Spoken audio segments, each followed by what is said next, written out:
Madam Toastmaster, fellow Toastmasters, and guest. Guess what national top 10 list Asheville just made?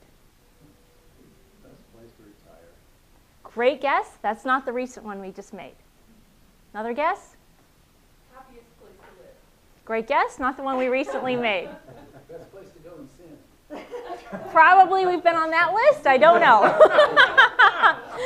Asheville is one of top 10 most charitable cities in the United States. Asheville residents, a third of us volunteer and spend more than 37 hours a year volunteering. Spend over 6% of our income on charitable organizations. 3 charities that recently really caught my attention, I considered they had great ideas, and each of them did actions that helped our community. One program is called the Animal Compassion Network's Safety Net program. They offer alternatives to people that would normally have to surrender their pet to shelters. Sometimes they provide financial support. Other times they help address pet behavior concerns. They also look at other issues that will help people keep their pets. Last year, they saved 200 animals. My guess is this saves a lot of money. To give a pet up to a shelter, besides the heartbreak, there's a lot of cost for caring for a pet, feeding the pet. Instead, they can give some of those resources, or many of them, to help keep that beloved pet with their family. Next is an organization that has received not just regional recognition, but also national recognition for their program. It is called Memory Care. Many people face caring for a loved one with memory loss issues. The person with the memory loss issues needs help, needs some kind of treatment. The caretaker or caregiver, there's so much that it takes from that person. I've seen what a toll it can take on that person. Memory Care's main job is to help the caretaker. They provide support in counseling, education. They also do give treatment to the person that has a memory loss. Last year, they treated over 1,000 individuals with memory loss, and they helped almost 3,000 caregivers. They spend a lot of time with the family, and they also have physicians and nurses on staff. The Director of Development, Chad Conity, says 88% of our families live in the home setting.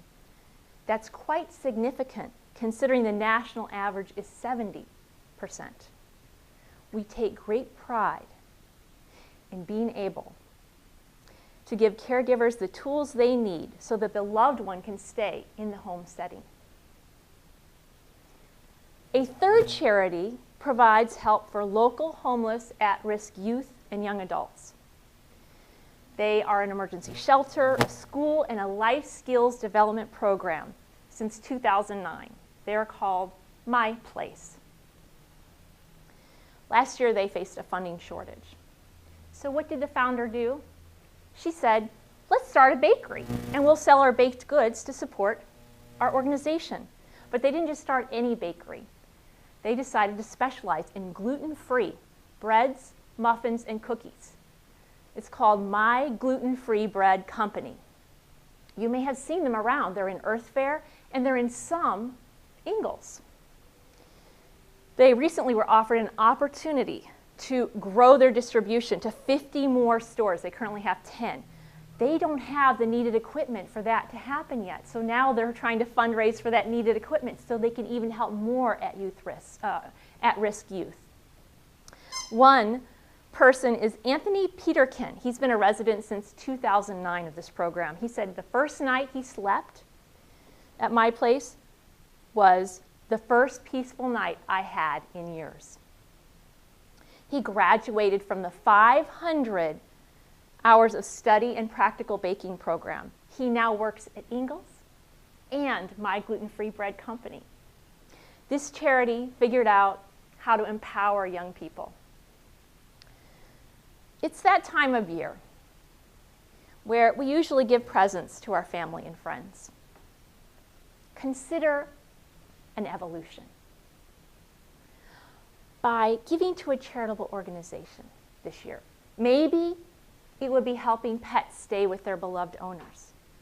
Maybe it would be helping people who have to caregive to family members that have memory loss. Or perhaps helping at risk youth. Or maybe it will be some other organization that's meaningful to you. Maybe your Toastmasters Club, by donating some time as a board member, or other ways. And you could do this by giving to that charity. Instead of giving a present to a family or friend, you could give in the name of that person, that family or friend. It doesn't have to be money. It could be your time, but also many of these organizations need used office equipment, or even sometimes desks or chairs, something that you might have sitting around in your garage or basement. You can contact an organization that's meaningful to you, find out what are their needs. And with your contribution to the community of Asheville in this way, maybe 2014 will be the year Asheville makes it to the #1 most charitable city in the U.S. Madam Toastmaster.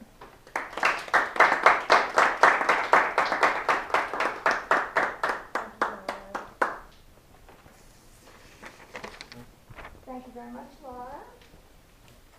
Please take a minute to